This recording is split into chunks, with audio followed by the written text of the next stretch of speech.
Hello, Nubia. I have redone one of my recent sketches for you to help bring in a point in that if you want to resolve all the energy, economic, and quality of life issues in one swoop, the thing you would do is simply switch your entire energy economies at the thermal energy power plant level to hydrogen, oxygen fuel. And unlike the pink fuel, the turquoise fuel, the gray fuel, the blue hydrogen fuels, clear hydrogen produced by no moving parts, no mechanical means, only electrolysis of seawater, you're able to transform your economies overnight, and the money that you save in oil and gas, the encumbrances that you avoid without having to obtain and use U.S. currency, changes everything about your world. And the other thing, the most important thing that I will always suggest, because I was one of those myself, is you have to let the prisoners go free. If you are fair, fair things come to you. What comes around goes around. Now, thermal energy power plants. The key thing here is thermal energy. Okay, it means heat, fire, that sort of thing.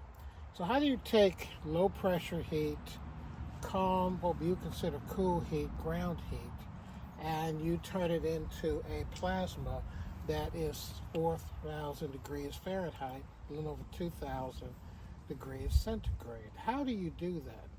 You do that by using a conduction force generator, tube that has an elevation difference here and here. As long as something is warmer than the inside of that tube, conduction is going to drive that heat energy through that material and into the interior. While it's like this, there's not going to be the airflow, but as soon as this happens, high pressure goes this way, low pressure goes this way, continuous recycling of atmosphere by conduction energy force. That conduction energy force is producing kinetic energy power that we're now, in the case of air fluids, going to use to run through seawater for electrolysis. Now you can also, there's enough water going downhill that you can use hydro generation that way, air generation turbines this way, water hydro this way, because the mass of water is so great. I think it's 2.31 for every one of those feet is 1 pound of pressure.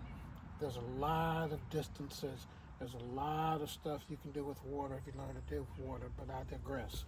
As you take back and take hydrogen and oxygen and recombine it, it produces a flame of somewhere around 400 degrees Fahrenheit. If you remember the movie The Martian, where there was a formula for making water, well, that's basically what we're doing here. Hydrogen fuel, however, when it burns, it byproducts, oh my goodness, drinking water, one of the most precious things on earth. And the heat from that not only can turn a turbine, but from the heat from the turbine can produce a pure DC lightning, artificial spring, all from allowing airflow to flow through a tubular system, and you do an electrolysis and go forth. Now, matter scaling is not an issue, because this is not a half-wave rectifying system, not a full-wave rectifying system, not even a bridge rectifier system. Excuse me. Yeah, I said it right. We now have a process of thermal energy transfer through mass and liquids, and isolation and conduction modification, gravity manipulation, tubular, simple third grade science, no different than children playing in bathtubs after they leave their mother's wombs. The ability to bring hydrogen out of water happens at a little as 2 to 4 volts DC. Yet when it's recombined, it's a tremendous amount of power. Okay?